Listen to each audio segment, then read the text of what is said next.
let you know that, well, first of all, April is Child Abuse Awareness Month. And so I have invited our guest speakers today to come and share with us the topic that they are going to share is their team from Bethany Christian Services, and their vision is for families and how their vision informs their practices in providing services that support and preserve families. The team will share what they have learned through the years about preserving families with a focus on elevating voice, family support, preservation, and building the protective factors in families. Bethany is doing what it can to change the narrative of the past and to lean into parents as the experts in the future. Bethany is about investing in their well-being and families through their programs that elevate their voice and lean into their the parents as experts. So I'm going to read a little bit about our speakers. First, we have LaTanya Bennet, and she is a manager of family advocacy. LaTanya holds a bachelor's in social work from the University of Arkansas, Little Rock, and a master's of public administration from Arkansas State University. She has served families and youth in various capacities for over 10 years. She is trained in motivational interviewing, living the protective factors of trauma-informed care.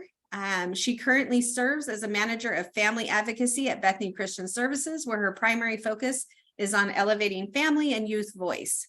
Through her professional and lived experience, she is passionate about helping others see how critical family engagement and participation is in achieving better outcomes for youth and families. We also have Melissa Dykema, and she is a National Safe Families Program Director. Melissa has been at Bethany Christian Services since January of 2011, first as a program manager for Bethany Safe Families for Children in the Chicago Southland chapter. And in 2021, she began to provide oversight to all of the Safe Family chapters across the Bethany network. She provides safe family implementation, support, coaching, helping ensure model fidelity, high quality services, and positive outcomes for children and families. She graduated from Asbury University in Wilmore, Kentucky in 1995 with a bachelor's degree in elementary education. And Melissa's passionate about helping families create a safe and healthy environment to raise their kids and fulfills the desire by equipping staff to follow the Safe Families model and feel successful connecting families facing crisis to volunteer and faith communities who step into the gap, offering grace-filled relationships and resources to empower families. All right, I'm going to ask Dr. Lopez to pray for us before we begin. Thanks so much, Kim. And for those of you who don't know me, I'm Dr. Lopez. I'm an assistant professor in the social work department. And I just want to take a moment to thank Melissa and LaTanya for coming today and just take a moment to pray for you all before we get started. So, dear Father God, thank you so much for this opportunity to engage with these two experts, Lord God.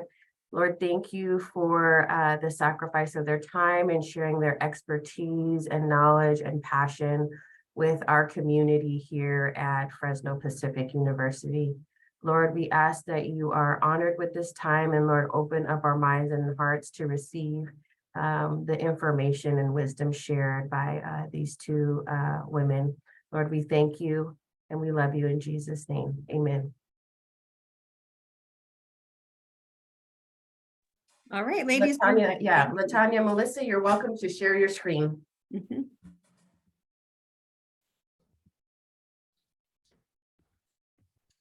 All right. Let's see here. Wait. There we go. All right. Is that viewable to everyone? Excellent. All right. Well, thank you for having us. We're very excited to be here. We are We are collaborating basically some of the practices of Bethany in the past with what we're learning now and what we hope to learn in the future, and utilizing LaTanya's expertise for our parent voice. And so we're going to just dive right in. Our agenda is to kind of look back at what Bethany has done, where we come from, what our missions and value are here at Bethany, and then kind of talk just a little bit about the shift. And then really, we're going to go into what's current and where we're headed, because I think that's where we want to spend most of our time. But we do want you to know that although Bethany's been around for a number of years, we have not always done everything right, like many are realizing now from research and from all that we're learning about trauma and all that we're learning about how social work has been done in the past. And Bethany was there in the past too. But what we do know is that we are recognizing some of those things that we didn't have, the ability to know back then, and we're making shifts and changes in our practices so that we can move forward in the future and try to create the least trauma environment for our families that we work with. Bethany's mission is to demonstrate the love and compassion of Jesus Christ by protecting children, empowering youth, and strengthening families through quality social services. I'll talk just a little bit about what the services are that Bethany does offer, and even talk a little bit specifically about what we are doing in California. Bethany's vision is to, as we envision a world where all children, youth, and families are safe, loved, and connected. And those have been our mission and our vision for a number of years. At least the entire time that I've been at Bethany, these are been the main focus of our mission and our vision. We have focused on family, youth, and children, at least for the last 15 years. But we are, as we've said, we're getting better and better at that. Our belief is that children thrive in loving families, and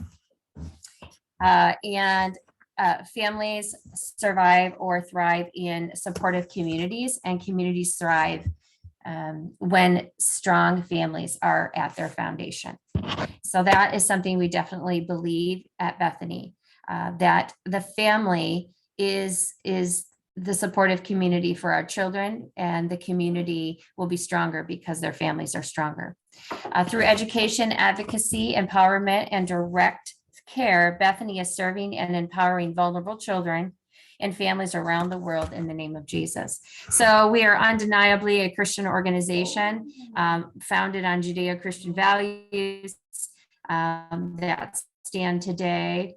And we are bold and gritty Christians, as we like to say at Bethany.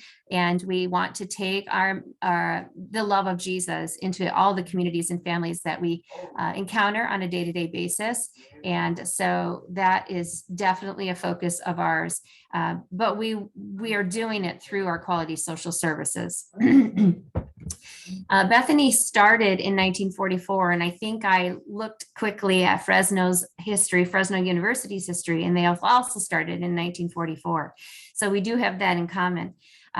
It started basically by a woman who took in an orphan, a baby, and a friend of hers. They took this baby in and expanded quickly to having a number of children by the end of a couple of months later that were all orphaned. And so Bethany basically started by as an orphanage in a sense, and then facilitating adoptions. And we expanded quickly into the 30 states that we're currently in. But our services have expanded over the years and developed and changed. And so we're not only an adoption agency anymore. I think historically, especially in certain communities, that is definitely what people think Bethany is when they hear of Bethany Christian Services, and they remember back in the day, Bethany being an adoption agency. I will go through some of our services here in a minute, but we're in 7 countries around the world, and we have served nearly over 50,000 people every year through the services globally and nationally. Some of the services that we provide these are kind of big bucket areas is foster care services. We do continue to have foster care services around the country. Not every chapter and branch of Safe Families or Bethany have foster care services. Not all of them have any of all of these services, but everyone has a little token of everything that they work with. And some are bigger branches than others. But foster care is one of our larger programs at Bethany. We do still provide adoption services, and that has slowly shrunk quite a bit. Our international program was actually closed a few years ago, and we're kind of letting other agencies that focus on international adoption kind of, take that and run with that. It was just becoming not as a large of a program anymore because of a lot of reasons, but we did close our international adoption program. But we do have domestic adoption services still today. And so that has lasted the test of all of these years. Our family strengthening services are the services that are probably our largest in the number of different services that we provide, but all of them focusing around strengthening our families. And so I'll just name off some of them, and you might have heard a few of these before. Some of them are evidence-informed, some of them are evidence-based programs. So Safe Families for Children is a program that you do have in Fresno, and actually at our Bethany office in Fresno, they provide safe families. Home Builders is another program that is offered, and that's intensive case management and family management with parents, and it's a very prescribed program. Pregnancy counseling, of course, goes along with our adoption services, and that's offered at a lot of places, but we do provide pregnancy counseling.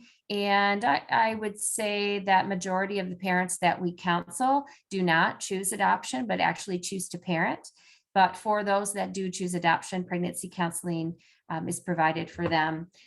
Otherwise, it's more of a parent advocate role in those parents that really choose to ultimately parent their children instead of creating an adoption plan.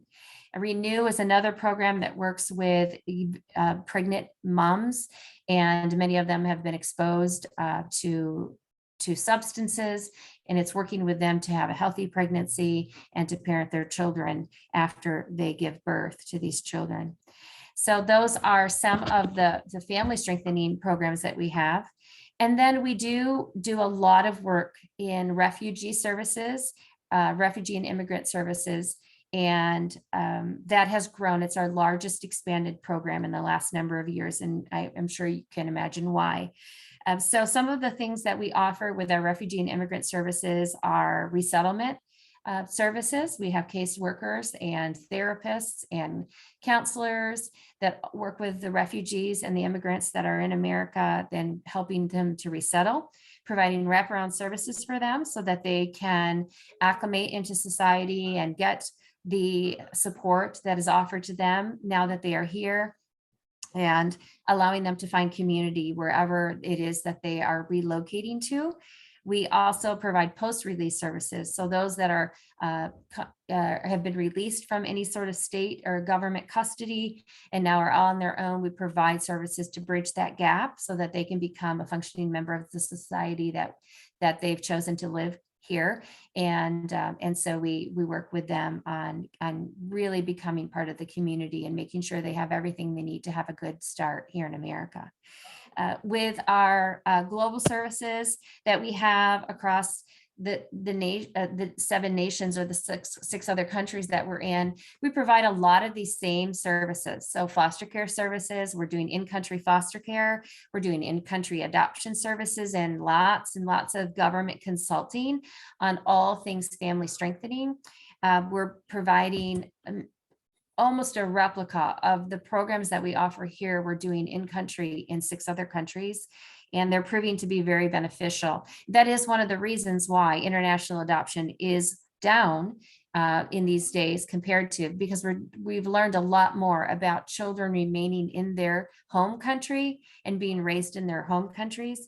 and why that is beneficial to them. And so that Bethany has begun doing a lot of consulting and program development globally so that these services can be provided in those countries. And so children don't need to be removed from their culture necessarily.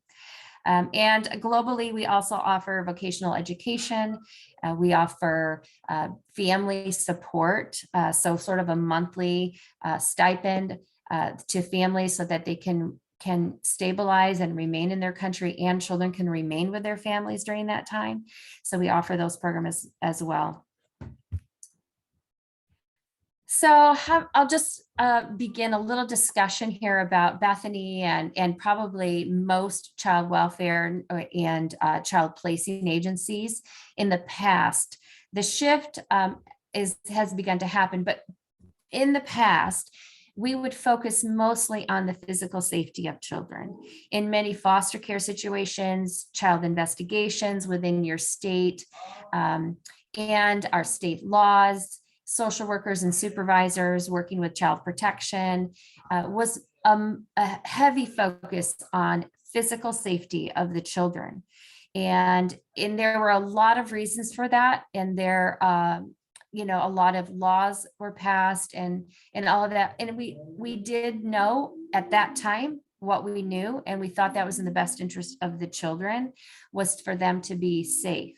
And we don't disagree that that still is in the best interest of children, but I think that what we've recognized is our understanding of what is safe is a definition that has changed, because it's not about what is safe, but who is safe for the children. And what we recognize is that parents with given support can be a safe, really safe option for their children, and will cause probably the least amount of harm, especially if we think of the social emotional needs of children. There was a focus in the past on what is good enough for parenting. What is your definition as a social worker of what is good enough parenting? And what we realized was there was a definite bias from the workers and their point of view of culture and race, and just bringing in their own ideas of what is good enough parenting. So the focus of the past wasn't a bad focus. It was just ill-informed because of now what we know in regards to trauma and what removal of children does for parents, and what was mostly driven by case managers and what caseworkers thought was best or had learned what was best. And what we realize now is that our parents are probably our best teachers into what they need. And instead of us deciding what they need as case managers or caseworkers, parents can help inform what they need, and we can help them find that. So what we know now is because of our brain research study, anecdotal records, information from victims of the past about their trauma, and what we've learned about trauma and what we know that trauma does to the brain. And so we continue to make this shift that it is more informed by what the families need, but what we really know is that families can be intact and can remain together if they are given the right services. And they're the ones who are going to help us inform what services those are. Child safety is still a priority. There is no doubt about that. We want children to remain safe, and even if it's a temporary removal of homes, we can provide that through some of our services. But what we know is that we want to empower these parents and these families to become strong and successful, so that those children can be remaining with them. And the well-being and empowerment of these families is what needs to happen in order for that shift to continue, to keep those children safe. We are really focused on using lived experience to inform our practices and our programs for the future. And so we want to do everything we can to keep children safe, to keep children together with their families, and to ensure that these families are well supported. And so all of the programs that we have today are in this new kind of shift in thinking, and it's been going on for about 10 years here at Bethany, 10 to 15 years at Bethany, of knowing that families really are where children should remain if it is possible. Now, we're not negating the need for child protection services. There's definitely a need for that. But what we are advocating for is that even in that process of child protection, of even temporary care in child protection, that families are kept in the loop and are kept informed of what's happening and are informing the practices that we are giving to them. LaTanya is going to be going into in-depth on elevating our family voice and how we bring our parents into the process and why we bring our parents into the process of what we're doing at Bethany. And also just, going in depth on the protective factors and how that it also informs a lot of what we do. So I'm going to turn it over to her basically. And at any point, bring up questions if they come up, but certainly we have time for Q&A at the end. So LaTanya, you can take it from here. Thank you so much, Melissa. So Melissa talked a lot about just the history and what we've learned through just the work that we've been doing and just different studies. And so my position was actually developed in 2021 after I had served as a branch director for a short while. And it was really to make sure that the agency was not only saying that this was the focus of our work, but that we really meant this was the focus of our work. Elevating family, youth, and community voice is actually a part of our strategic plan to make sure that we are creating spaces to partner with families, to create programs with families, not just for families. And so we really believe that families should not only be at the center of our services, but that they should be the drivers of our work, that their voices should be the loudest voices at the table.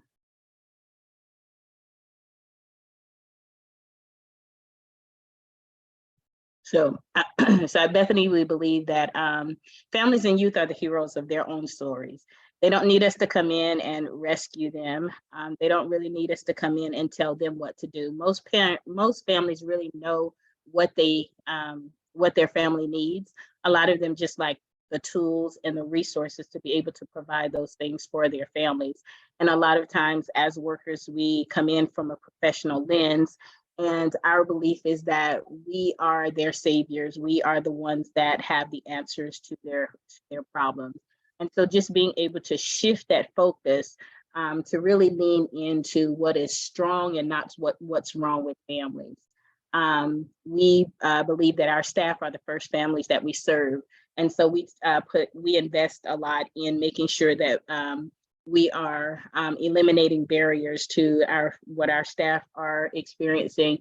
And one of the ways we do that is we have cross-pillar work groups where we really talk about what's going on in your specific programs, what are the barriers to your services, and let us problem solve and find solutions to make sure that we can serve our families and serve them really well. So, so coming at it from that lens as well, and that the family and youth, their voices should be the loudest at the table.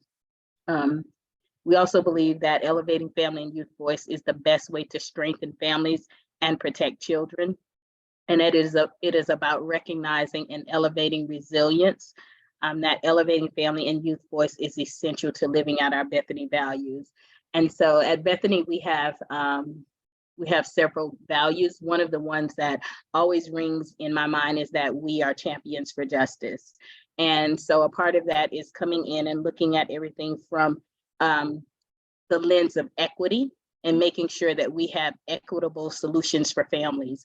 And so I often like to say, when we think about equity and we think about equality, we want to come from the lens of equity, because equality is giving everybody the same thing, right? That doesn't necessarily mean that our families are going to thrive because our families have individual needs. So if I'm standing alongside several families and we are getting ready to go through a race, right? We are all starting from the same place.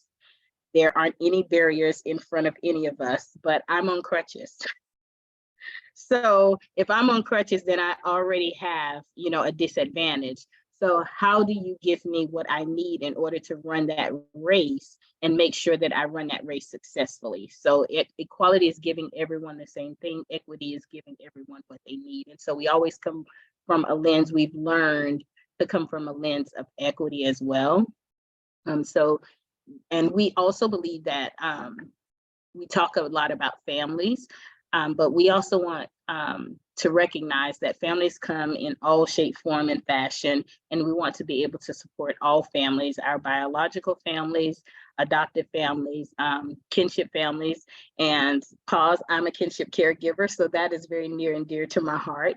Our foster families, our host families, which, they are voluntary families that can take children in when parents are having a really hard time and can't safely care for their children. They can voluntarily choose for their child to go into a family like Safe Families, and fictive kin, and which I hate the word fictive. I like to think of it as families that we choose, maybe not the families we were born into, but the families that we choose. So they are just a group of people that are connected to us in some way, and we want to be able to support all of the families that we walk alongside. Foster families adopted a saying that I have adopted as well: nothing for us without us. And it is really to make sure that when we are developing services, a part of my role is making sure that when we are developing services, when we are looking at programs, we really make sure that we are bringing parents in from the front end. And saying, hey, a lot of times it's, we have chased the contract. We have looked at this program is going to be a revenue generating program. And we want to shift that lens. And we started shifting that lens to really looking at our community, doing a community needs assessment, meeting with community leaders, meeting with families in the community and youth in the community, and saying, what does your community need? In order for your family to thrive, what does your community need? And creating services and programs from that lens, building families up and keeping them involved, having meaningful and interactive relationships with families that really contribute to their overall well-being of the family and the children. And when we say family voice, we really mean just honoring the unique values, the perspectives, ideas, opinions of families, because they should be at the top of our decision-making process for their children. If we're talking about a child, if we're talking about a family and they are not present, then we're doing a disservice to that family, because they should always be not just a part of the decision makers, but they should drive the decision making, and coming from a family-centered approach. And we're also shifting that mindset of not just coming from a family-centered approach, but coming from a family-driven approach. Developing councils, parent advisory councils and lead councils that families really speak into the work that we're doing, and making sure that we are sharing in the decision making, not coming from a place of authority, but really coming to the table as listeners and learners as well, understanding that we all have something to bring to the table. And I often think of it as, what roles do we really want to see at the table, right? So we really want the families at the table because they are the experts. They know exactly what they need. And when we come to the table, we have the tools and we have the resources, and together we can build something really, really great. Together we can create strong families, strong, healthy families, strong, healthy communities that are really thriving. And so in just talking about just National Child Abuse Prevention Month, really looking at how do we really prevent child abuse. And one of the biggest ways is through education, through strengthening families, through supporting families, and through really understanding from their lens what they're going through, and not seeing them as the villain, but seeing them as just a regular human being that's having some struggles, because we've all had some struggles. And a lot of times we may look at that struggle as it's an isolated event, but most times it's not an isolated event. A lot of families are going through the same struggles, and sometimes they are the family next door.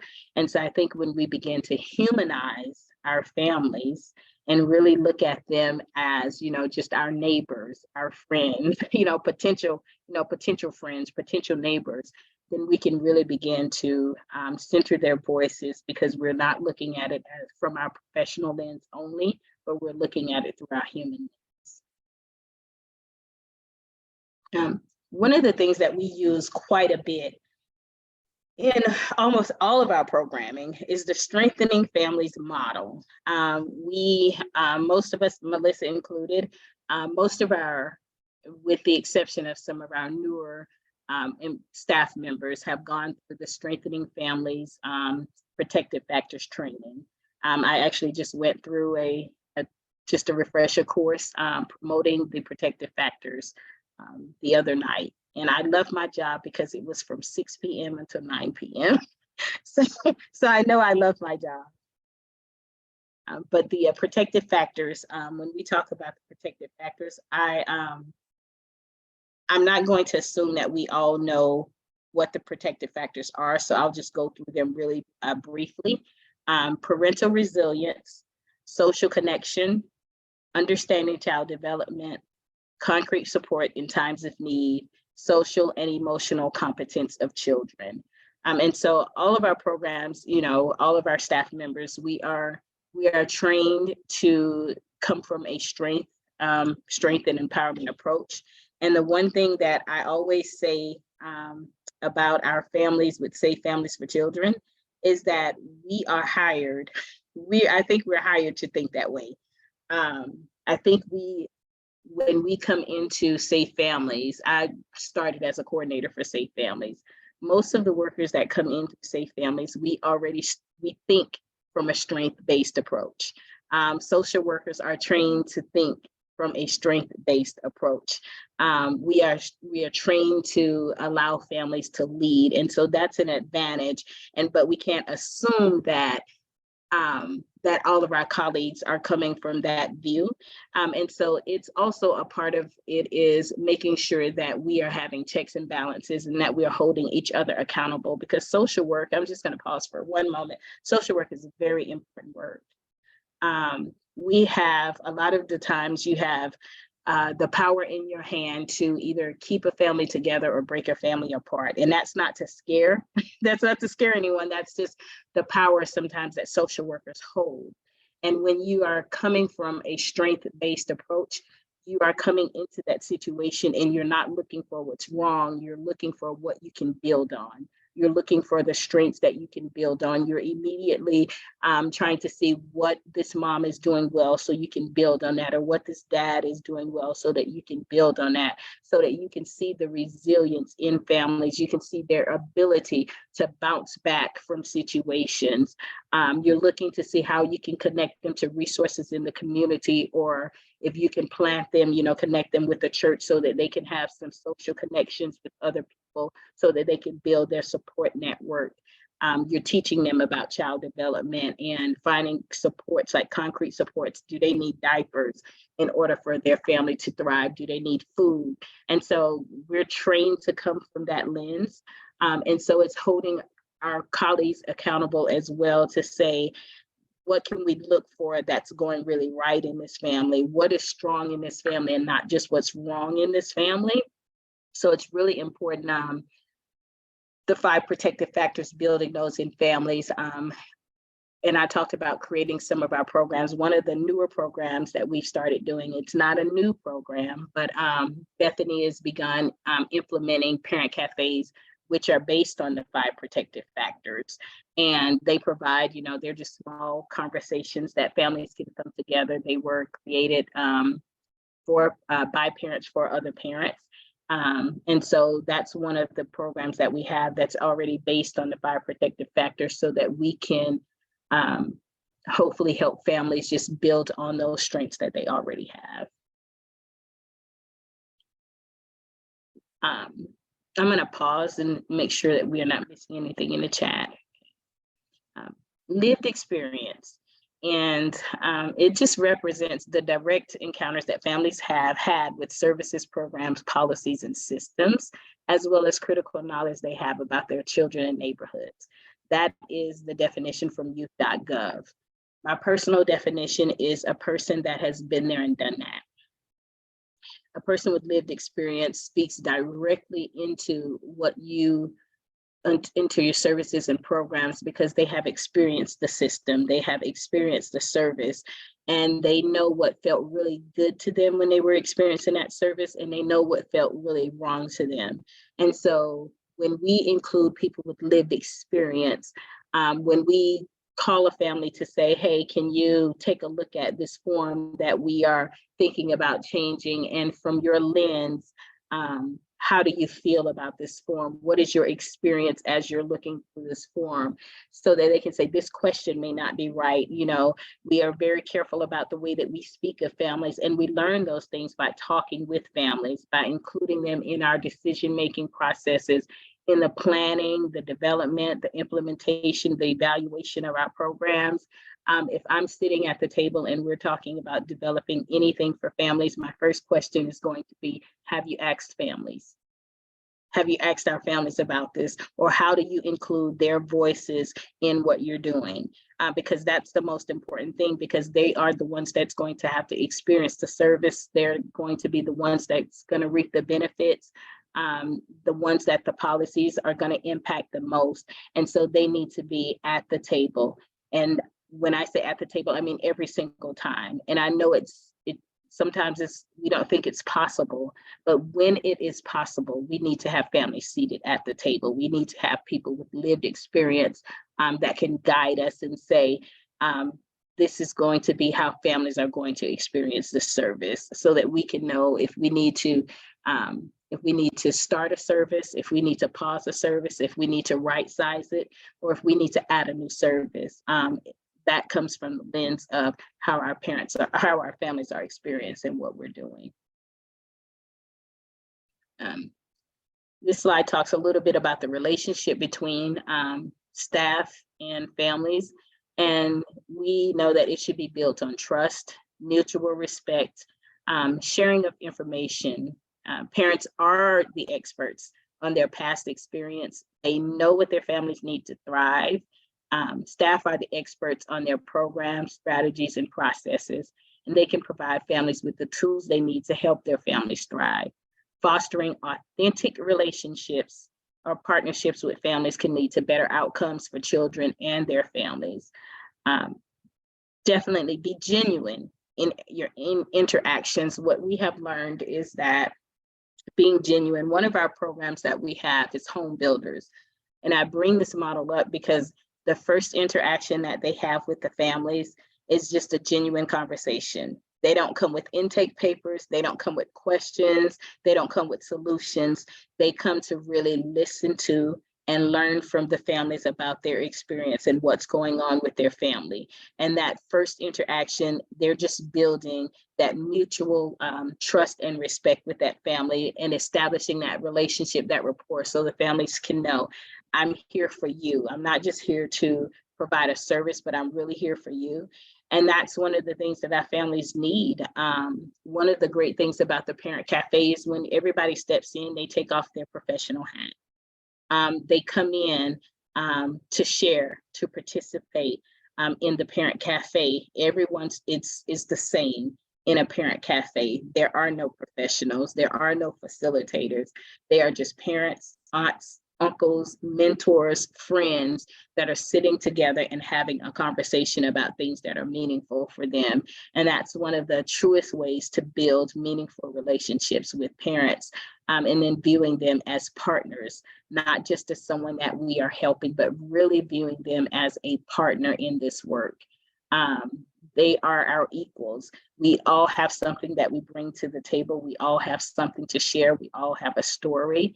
Or like the sanctuary model likes to say, we all have a come from, but being able to say we are partners in this and we are really in this thing together. And I'm going to end with this quote because I love it. Coming together is a beginning, staying together is progress, and working together is a success. And that's where we want to stay in that area. We want to succeed. And so once we come together and we learn how to stay together in this fight against child abuse, against neglect, against inequity, we want to work together. We want to partner with our families, and we want to succeed.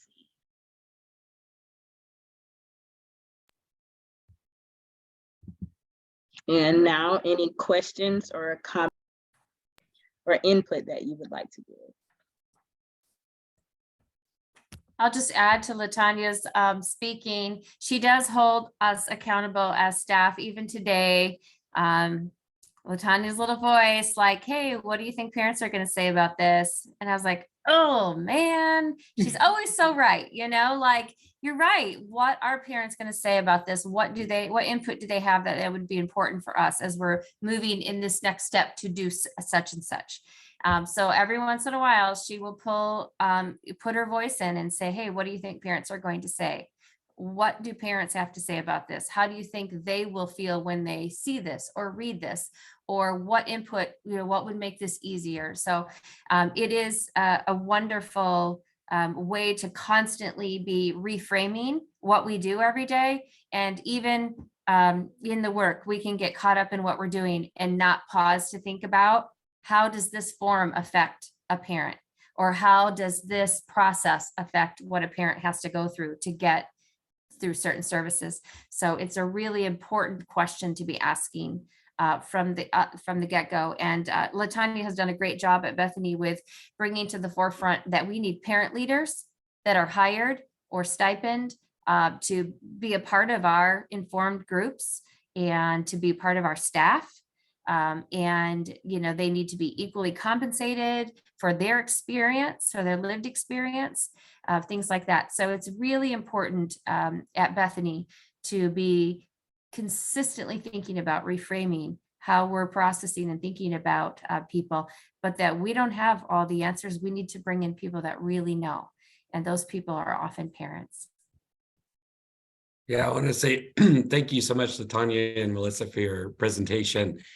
Dr. Kizzy Lopez, she had to leave a little bit early, but she was just, excuse me, wondering how you use research to inform your practice, just specific. And then I had a question of, do you use this kind of model with the refugee population as well, with getting input from them and having them be a part of the table and in the discussions that go on as far as what they need, because with each refugee population, there may be different needs and different things that are going on with them. So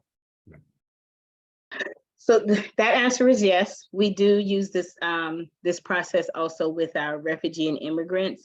We are actually in the process of developing a advisory council for families, who are refugee and immigrants as well, and making sure that their voices are also at the table and that they are informing our practices. So we do work. I work across all of our programs. So this work started with our family strengthening and then just kind of branched out to working with domestic programs. And now I'm working across programs with Bethany to make sure we're including family voice. And we use a lot of research. And so I'm not going to speak totally into that because a lot of our research is done by one of our senior members, Sherry Williams, but we do make sure that we are tracking trends. So one of the things that we learned through research, Melissa talked a little bit about the reduction in adoption services. So we did some research to see because our adoption numbers were falling. And there was a shift to keeping families together, hence where our the FFSPA, the Family First programs came in, that was signed, I think it was 2018, when the shift of our nation really shifted to family preservation. And then looking at the trends in like our foster care numbers, like using that research also to inform our practices as well. And then just seeing making sure that we had research evidence-based practices, like a lot of our programs like Safe Care home builders. We're in the process of getting an evidence-based rating for our Safe Families for Children program as well, and making sure that we are using those evidence-based programs to drive our practices.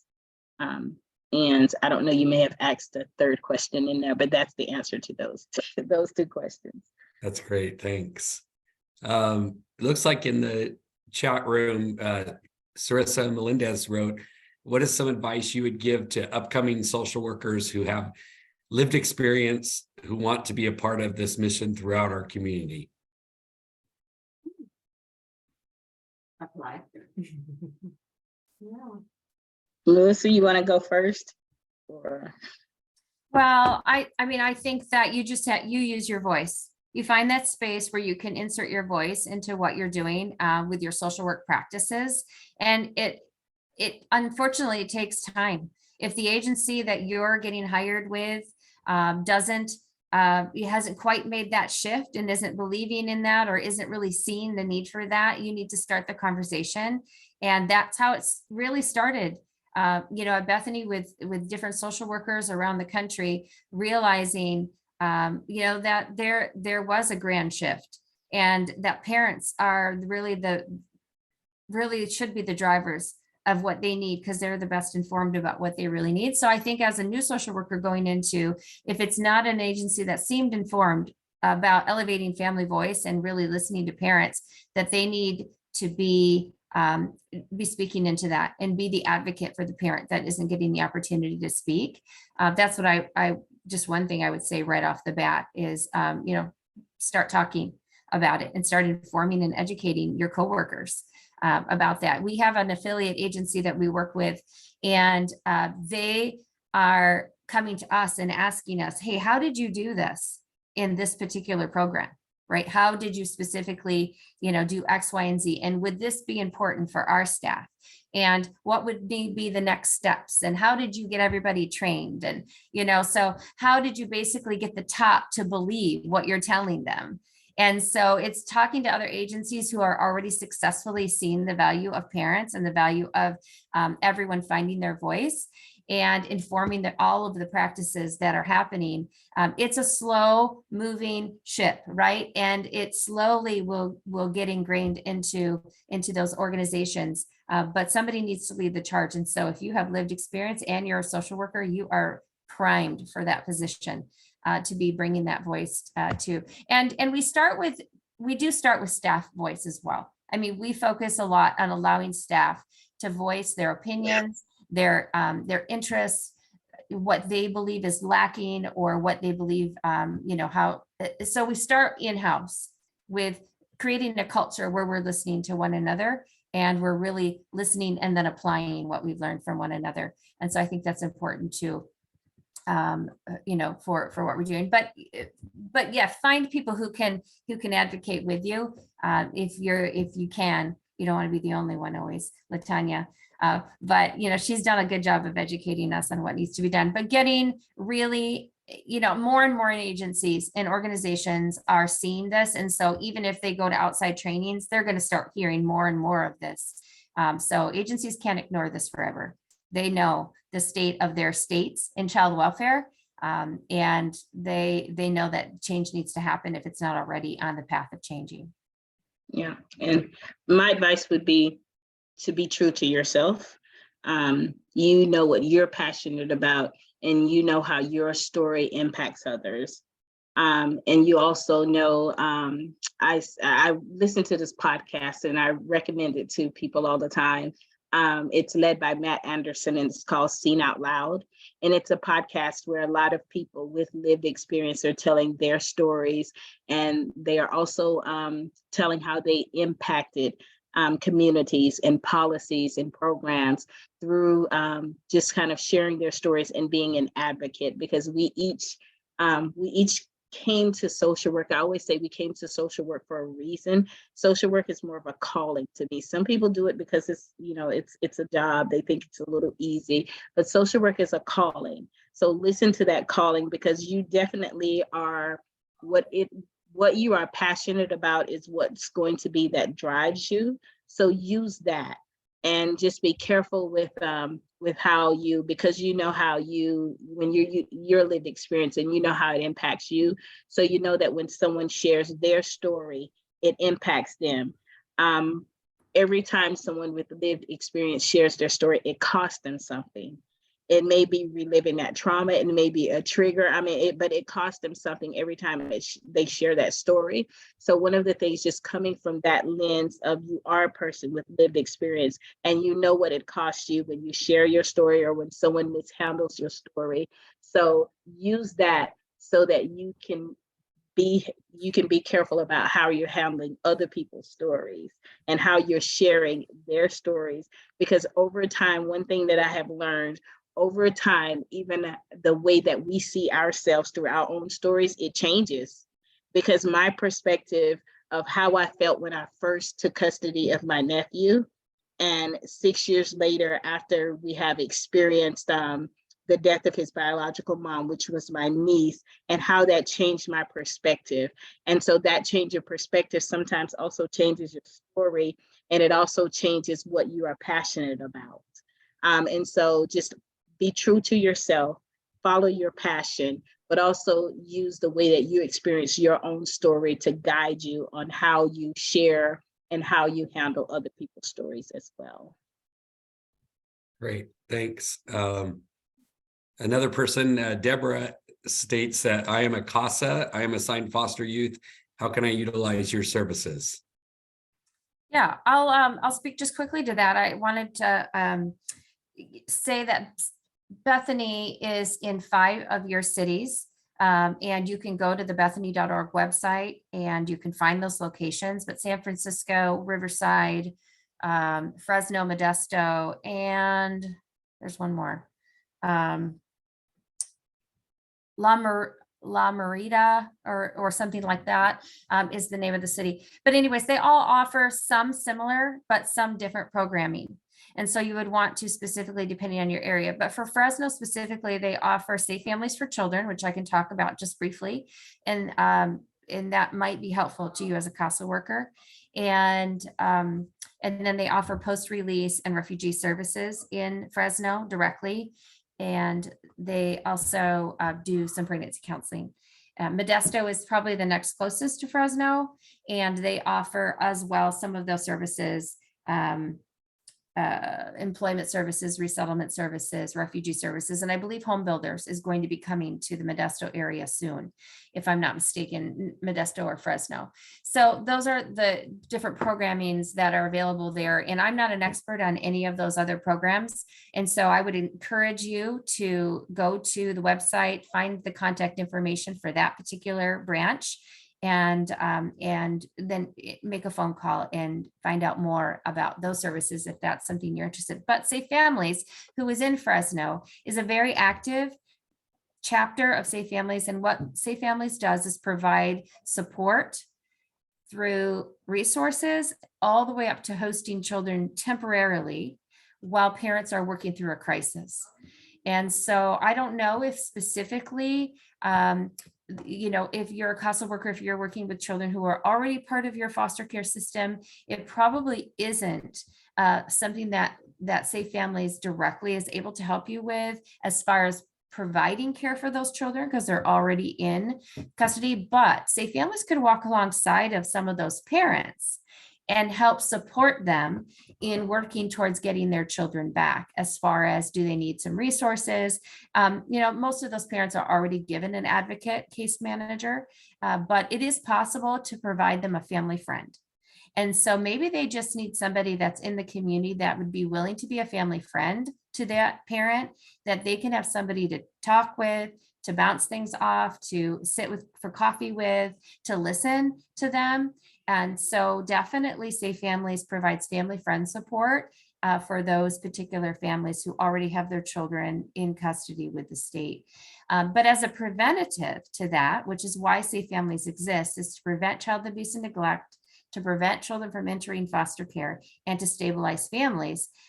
You could connect with, if you have at-risk families that you're working with, you can connect them to Safe Families in Fresno, and they could work with you on and trying to figure out the parent, work with the parent and trying to figure out what is it that they really need, or what is it that they want, or what could we do to help them preserve their family and strengthen them.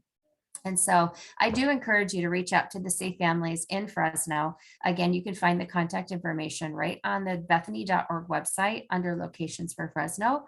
You can get the contact of the workers there. There are 3 workers there in Fresno. So they can provide lots of more information directly about what they can help with. But it can be as little as needing diapers and groceries, to more case management, all the way up to needing to maybe host children if that's necessary for a parent to attend an interview, or a couple of shifts of a job while they get acclimated to the training, or just whatever it is that they need. We do day hostings, we do overnight hostings, and we do family friending on the regular basis. So please reach out to them at Fresno Safe Families for Children. Great. Well, thank you so much. Someone did ask if your PowerPoint was available or not. Yeah, I think it can be.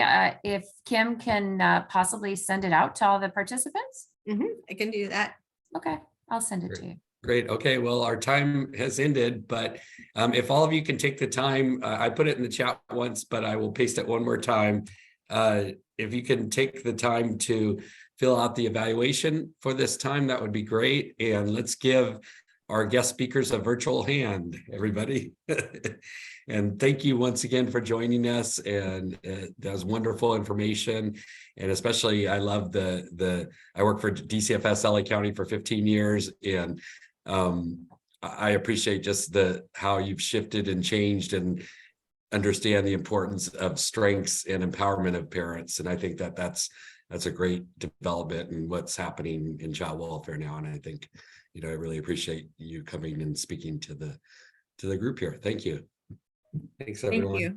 You're welcome. Thank you all so much for inviting us. Thank you. Really appreciate it. Have a good day, everyone. Okay.